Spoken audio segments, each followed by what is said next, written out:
So we go to exports and imports.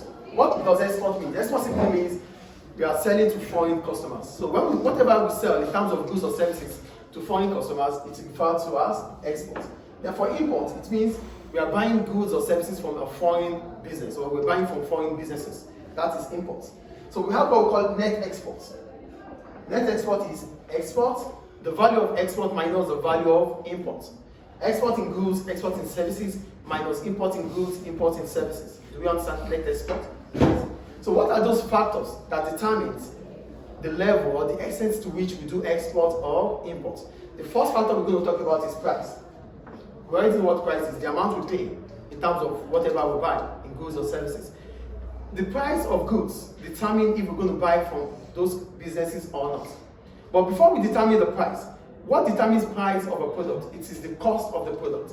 So cost determines price. So if the cost of export is increasing, the price of export is expected to increase. If the cost of import is increasing, the price of import is expected to increase.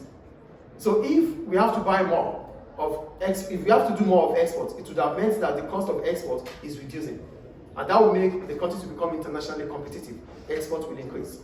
The second one, real income in the domestic economy. If the income level in Libya increases, it means the purchasing power of Libyans would increase. And part of the purchasing power that has increased for the Libyans would make them to want to buy from abroad.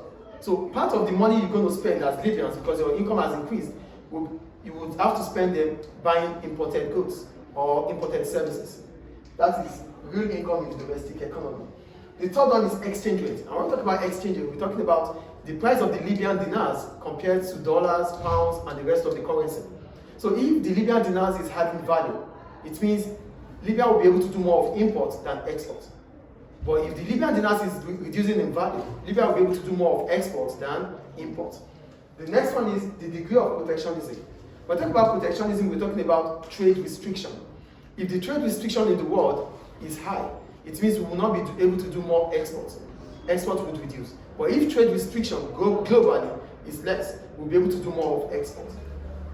Second to the last one, state of the world economy. Libya does trade with Spain, Germany, Italy, and some other countries. If the world economy is improving, those countries would want to do more, would want to sell, or would need more of Libyan goods. So Libya will be able to do more of export.